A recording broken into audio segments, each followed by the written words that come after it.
ఓం శాంతి 4 April 2021 అవ్యక్త BapDada revise date 6 December 87 సిద్ధికి ఆధారము శ్రేష్టమైన వృత్తి. ఈరోజు బాప్దాదా నలువైపులా ఉన్న తమ హోలీ హంసల సభను చూస్తున్నారు. ప్రతి హోలీ హంస తన శ్రేష్ఠ స్థితి అనే ఆసనంపై విరాజమానమై ఉన్నారు.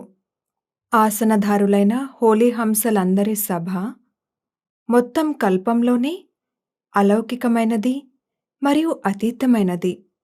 ప్రతి హోలీ హంస తన విశేషతలతో అత్యంత సుందరంగా అలంకరింపబడి ఉన్నారు. విశేషతలు శ్రేష్టమైన అలంకరణ. అలంకరింపబడి ఉన్న హోలీ హంసలు ఎంత ప్రియంగా అనిపిస్తున్నారు.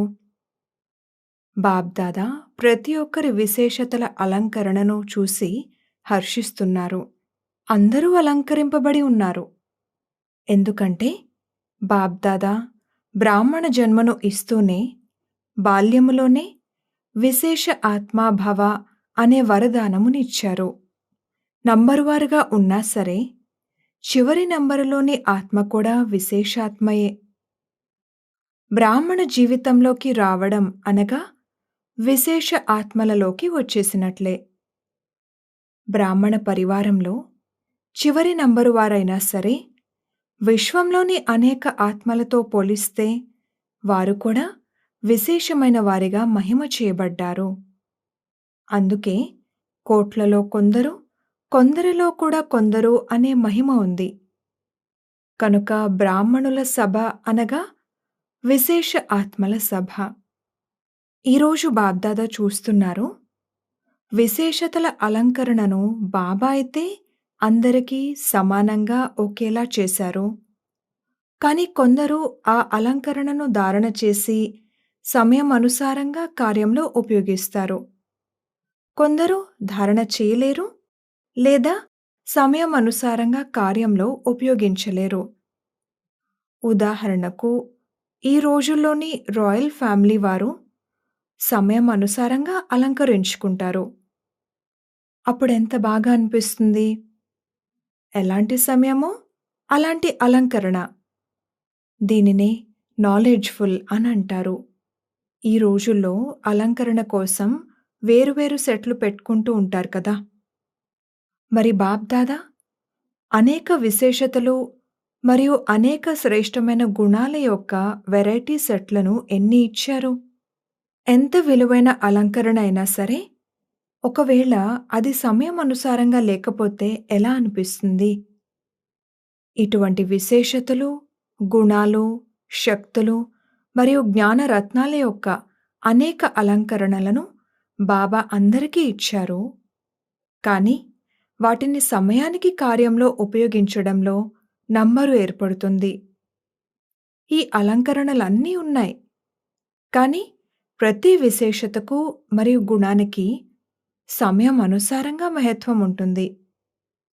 అన్నీ ఉన్నా కానీ వాటిని సమయానికి కార్యంలో ఉపయోగించకపోతే అవి విలువైనవి అయినా సరే వాటికి విలువ ఉండదు.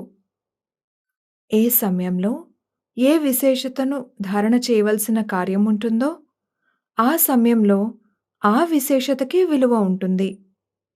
ఏ విధంగా హంస, రాళ్ళు మరియు రత్నాలు ఈ రెండింటిని పరిశీలించి వాటిని వేరువేరుగా చేసి రత్నాలను ధారణ చేస్తుందో, రాళ్లను వదిలేసి రత్నాలను, ముత్యాలను ధారణ చేస్తుందో, అలా హోలీ హంసలు అనగా సమయం అనుసారంగా విశేషతలు మరియు గుణాలను పరిశీలించి వాటిని సమయానికి ఉపయోగించాలి. ఇటువంటి వారిని పరిశీలన శక్తి మరియు నిర్ణయ శక్తి కలిగిన హోలీ హంసలని అంటారు. కనుక పరిశీలించడం మరియు నిర్ణయించడం ఈ రెండు శక్తులు నంబరును ముందుకు తీసుకువెళ్తాయి. ఎప్పుడైతే ఈ రెండు శక్తులు ధారణ అవుతాయో అప్పుడు సమయం అనుసారంగా ఏ విశేషత అవసరమో ఆ విశేషతనే కార్యంలో ఉపయోగించగలుగుతారు. కనుక హోలీ హంసలైన ప్రతి ఒక్కరూ తమ ఈ రెండు శక్తులను చెక్ చేసుకోండి. ఈ 2 శక్తులు సమయానికి మోసం చేయడం లేదు కదా! సమయం గడిచిపోయిన తర్వాత ఒకవేళ పరిశీలించినా, లేక నిర్ణయించినా, ఆ సమయమైతే గడిచిపోయింది కదా! ఎవరైతే నంబర్ 1 హోలీ హంసలుగా ఉన్నారో, వారికి ఈ 2 శక్తులు సమయం అనుసారంగా కార్యం చేస్తాయి. ఒకవేళ సమయం గడిచిపోయిన తర్వాత ఈ శక్తులు కార్యాన్ని చేస్తే, రెండవ నంబర్‌లోకి వస్తారు. మూడవ నంబరు విషయాన్నైతే ఇక వదిలేయండి. ఎవరి బుద్ధి అయితే సదా హోలీగా అనగా పవిత్రంగా ఉంటుందో, ఆ హంసనే సమయానికి కార్యం చేయగలరు. హోలీ అర్థాన్ని వినిపించాం కదా! ఒకటేమో హోలీ అనగా పవిత్రము. మరొకటి హిందీలో హో-లీ అనగా గతం గతః.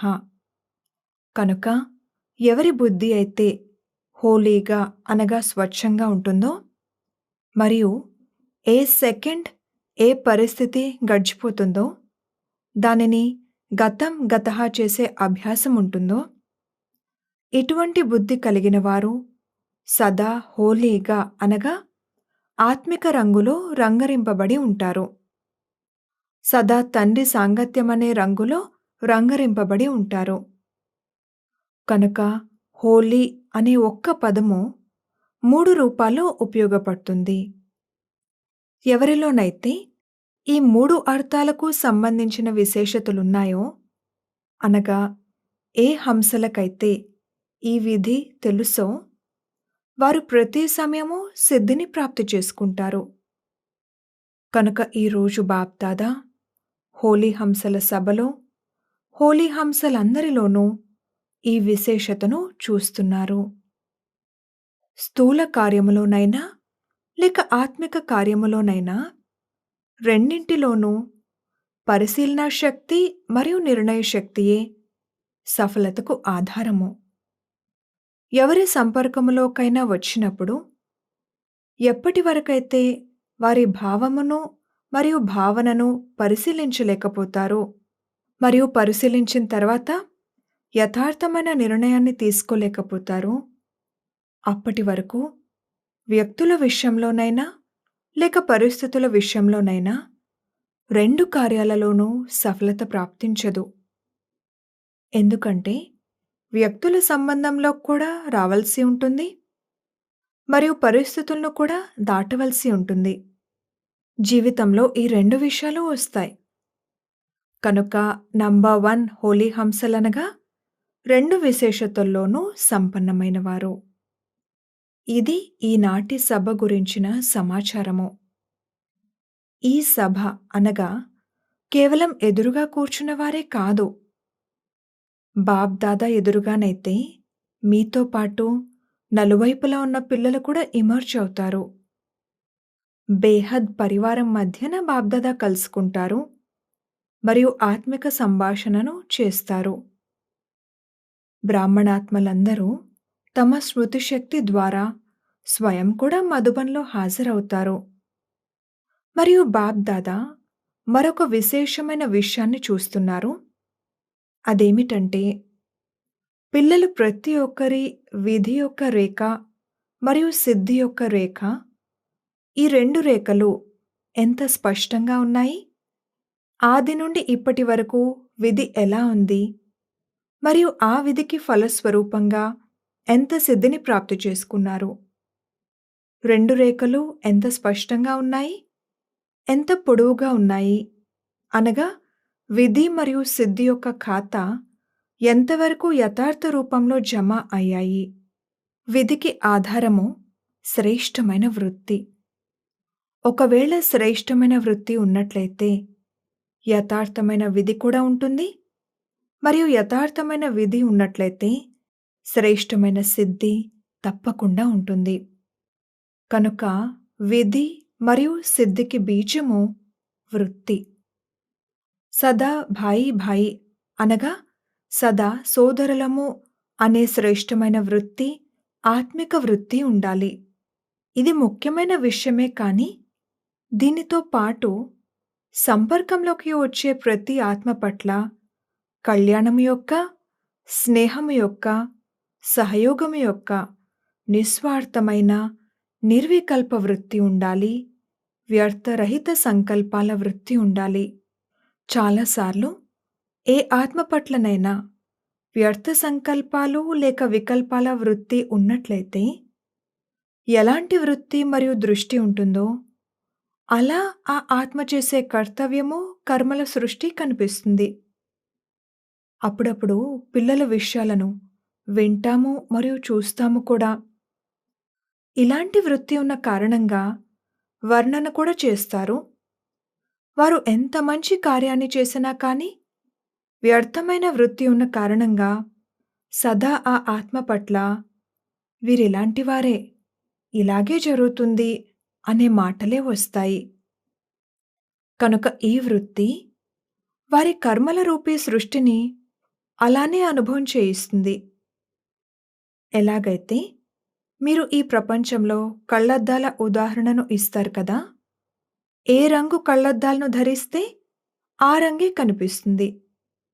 అలాగే ఎలాంటి వృత్తి ఉంటుందో ఆ వృత్తి దృష్టిని పరివర్తన చేస్తుంది, దృష్టి సృష్టిని పరివర్తన చేస్తుంది. ఒకవేళ వృత్తి యొక్క బీజము సదా శ్రేష్టంగా ఉన్నట్లయితే విధి మరియు సిద్ధి తప్పకుండా సఫలతాపూర్వకంగా ఉంటాయి. కనుక ముందు వృత్తి యొక్క పునాదిని చెక్ చేసుకోండి. దీనినే శ్రేష్టమైన వృత్తి అని అంటారు.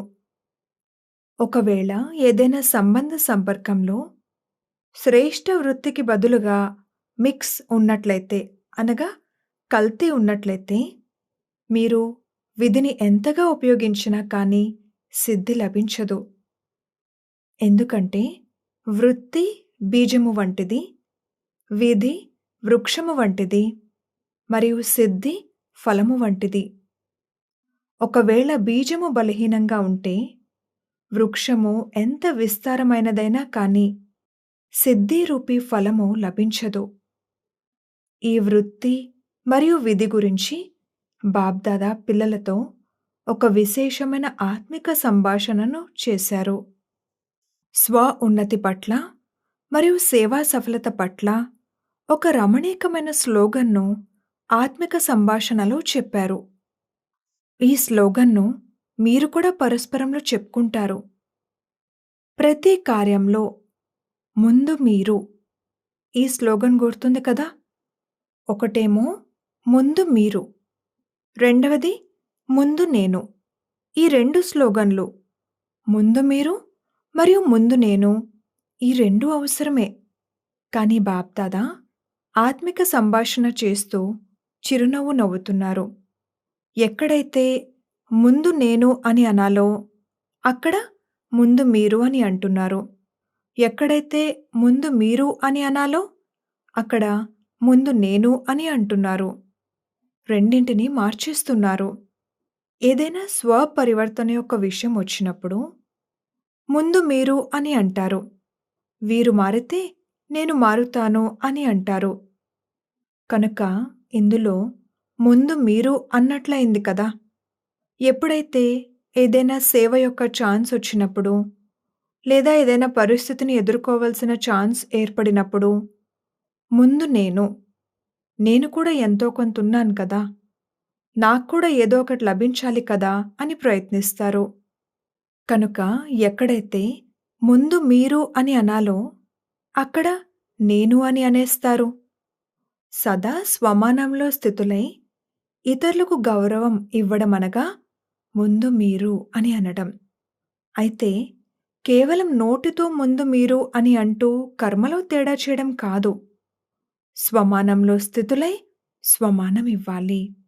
స్వమానం ఇవ్వడం లేక స్వమానంలో స్థితులవ్వడం, దీనికి గుర్తులెలా ఉంటాయి? ఇందులో సదా రెండు విషయాలను చెక్ చేసుకోండి. ఒకటేమో అభిమానం యొక్క వృత్తి, రెండవది అవమానం యొక్క వృత్తి. ఎవరైతే స్వమానంలో స్థితులవుతారో మరియు ఇతరులకు స్వమానాన్ని ఇచ్చే దాతలుగా ఉంటారో వారిలో ఈ రెండు వృత్తులు ఉండవు. అభిమాన వృత్తి ఉండదు, అవమాన వృత్తి ఉండదు. వీరిలాగే చేస్తారు, వీరిలాగే ఉంటారు. ఇది కూడా రాయల్ రూపంలో ఆ ఆత్మను అవమానించడం. స్వమానంలో స్థితులై స్వమానాన్ని ఇవ్వడం, దీనినే ముందు మీరు అని అంటారు. అర్థమైందా? మరియు ఏదైనా ఉన్నతి విషయం ఉన్నప్పుడు అందులో సదా ముందు నేను అనే స్లోగన్ గుర్తుంటే రిజల్ట్ ఏమవుతుంది? ముందు నేను అనగా జో ఓటే సో అర్జున్ అనగా ఎవరైతే తమకు తాముగా ముందుకు వచ్చి సేవా బాధ్యతను తీసుకుంటారో వారే అర్జునులు. అర్జున్ అనగా విశేష ఆత్మ, అతీతమైన ఆత్మ, అలౌకిక ఆత్మ, అలౌకిక విశేష ఆత్మ. ఎలాగైతే బ్రహ్మబాబా సదా ముందు నేను అనే స్లోగన్ ద్వారా జో ఓటే సో అర్జున్గా అనగా నంబర్ 1 ఆత్మగా అయ్యారు కదా.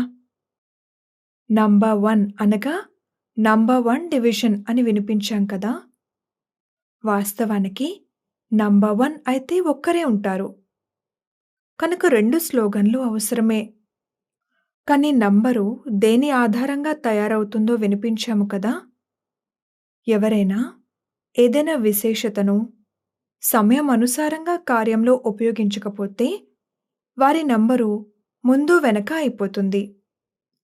ఎవరైతే సమయానికి కార్యంలో ఉపయోగిస్తారో వారు విన్ అవుతారు అనగా విజులుగా అవుతారు అనగా 1 అవుతారు అనగా నంబర్ 1 అవుతారు. కనుక ఇది చెక్ చేసుకోండి. ఎందుకంటే ఈ సంవత్సరం చెకింగ్ విషయాలను వినిపిస్తున్నాము. రకరకాల విషయాలను వినిపించాము కదా. ఈరోజు ఈ విషయాలను చెక్ చేసుకోండి. మీరు బదులు నేను, నేను బదులు మీరు చేయడం లేదు కదా. దీనినే యథార్థమైన విధి అని అంటారు. ఎక్కడైతే యథార్థమైన విధి ఉంటుందో అక్కడ తప్పకుండా సిద్ధి ఉంటుంది. ఈ వృత్తి యొక్క విధిని వినిపించాము. 2 విషయాలను చెక్ చేసుకోవాలి. అభిమాన వృత్తి ఉండకూడదు, అవమాన వృత్తి కూడా ఉండకూడదు. ఎక్కడైతే ఈ రెండింటి అప్రాప్తి ఉంటుందో అక్కడే స్వమానం యొక్క ప్రాప్తి ఉంటుంది. మీరు అడిగినా అడగకపోయినా, ఆలోచించినా ఆలోచించకపోయినా వ్యక్తులు మరియు ప్రకృతి ఇరువురు సదా స్వతహాగా స్వమానాన్ని అనగా గౌరవాన్ని ఇస్తూ ఉంటారు. సంకల్ప మాత్రంలోనైనా స్వమానం ప్రాప్తి అవ్వాలనే కోరిక ఉన్నట్లయితే స్వమానం లభించదు. నిర్మానులుగా అనగా నిరహంకారిగా అవ్వడమనగా ముందు మీరు అనడం. నిర్మాణ స్థితి స్వతహాగానే స్వమానాన్ని ఇప్పిస్తుంది. స్వమానం యొక్క పరిస్థితుల్లో ముందు మీరు అనడమనగా బాబా సమానంగా అవ్వడం. బ్రహ్మబాబా సదా స్వమానం ఇవ్వడంలో ముందు జగదంబ, ముందు సరస్వతి తల్లిని ఉంచి వెనుక బ్రహ్మబాబా ఉండేవారు. బ్రహ్మ తల్లి ఉన్నా కానీ స్వమానాన్ని ఇచ్చేందుకు జగదంబ తల్లిని ముందుంచారు. ప్రతి కార్యంలో పిల్లలను ముందుంచారు. మరియు పురుషార్థ స్థితిలో సదా ముందు నేను అని స్వయాన్ని ఇంజన్ రూపంలో చూసుకున్నారు. ఇంజన్ ముందుంటుంది కదా. కనుక సాకార జీవితంలో నేను ఏదైతే చేస్తానో నన్ను చూసి అందరూ చేస్తారు అనేదే సదా చూశారు. కనుక విధిలో, ఉన్నతిలో మరియు తీవ్ర పురుషార్థం యొక్క లైన్లో సదా ముందు నేను అని స్వయాన్ని ఉంచారు. కనుక ఈరోజు విధి మరియు సిద్ధి యొక్క రేఖలను చెక్ చేస్తూ ఉన్నారు. అర్థమైందా? కనుక రెండింటినీ మార్చకండి. వీటిని మార్చడం అనగా భాగ్యాన్ని మార్చడం. సదా హోలీ హంసలుగా అయి నిర్ణయ శక్తిని, పరిశీలన శక్తిని సమయానికి కార్యంలో ఉపయోగించే విశాల బుద్ధి కలవారిగా అవ్వండి. మరియు సదా వృత్తిరూపీ బీజాన్ని శ్రేష్టంగా చేసుకుని విధి మరియు సిద్ధిని సదా శ్రేష్టంగా అనుభవం చేస్తూ వెళ్ళండి. బాప్దాదాకు పిల్లల పట్ల స్నేహం ఉందని ఇంతకు ముందు కూడా వినిపించాము. స్నేహానికి గుర్తేమిటి? స్నేహమున్నవారు స్నేహితుల లోపాలను చూడలేరు. సదా స్వయాన్ని మరియు స్నేహి ఆత్మలను సంపన్నంగా, సమానంగా చూడాలని కోరుకుంటారు. అర్థమైందా? అందుకే పదే పదే అటెన్షన్ ఇప్పిస్తారు, చెకింగ్ చేయిస్తారు. ఇదే సంపన్నంగా తయారు చేసే సత్యమైన స్నేహము. అచ్చా! ఇప్పుడు అన్ని వైపుల నుండి పాత పిల్లలు మెజారిటీ ఉన్నారు. పాతవారు అని ఎవరినంటారో దాని అర్థం తెలుసు కదా! బాబ్దాదా అన్ని విషయాలలోనూ పక్కాగా ఉన్నవారిని పాతవారని అంటారు. పాతవారు అనగా పక్కాగా ఉన్నవారు. అనుభవం కూడా పక్కాగా చేస్తుంది. కొద్దిగా మాయా పిల్లి రాగానే భయపడే కచ్చా పిల్లలు కాదు. పాతవారందరూ అనగా పక్కాగా ఉన్నవారు వచ్చారు కదా! కలుసుకునే ఛాన్స్ తీసుకునేందుకు అందరూ ముందు నేను అని అన్నా ఏం పర్వాలేదు. కానీ ప్రతి కార్యంలో నియమము మరియు లాభము అనేవి తప్పకుండా ఉంటాయి. అలాగని ముందు నేను అని అంటూ 1000 మంది రావడమని కాదు. సాకార సృష్టిలో నియమం కూడా ఉంది, లాభం కూడా ఉంది. అవ్యక్తవతనంలో నియమాల మాట ఉండదు.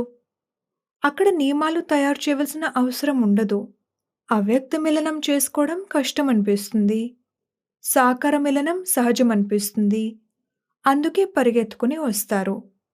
కానీ సమయం అనుసారంగా ఎంతగా నియమాలను పాటిస్తారో అంత లాభం ఉంటుంది.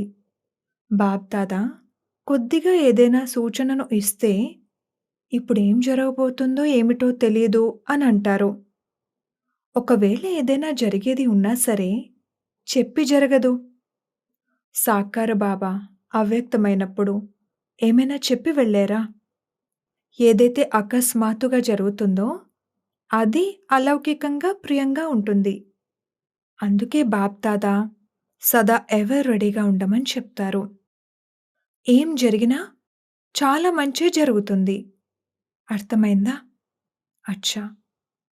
సర్వ హోలీ హంసలకు విశాల బుద్ధి, శ్రేష్టమైన స్వచ్ఛమైన బుద్ధిని ధారణ చేసే బుద్ధివంతులైన పిల్లలందరికీ సర్వశక్తులను, సర్వ విశేషతలను సమయం అనుసారంగా కార్యంలో ఉపయోగించే జ్ఞాని ఆత్మలకు, యోగి ఆత్మలైన పిల్లలకు, సదా బాబా సమానంగా సంపన్నంగా అయ్యే ఉల్లాస ఉత్సాహాలతో ఉండే సంపన్న పిల్లలకు బాప్దాదాల ప్రియ స్మృతులు మరియు నమస్తే.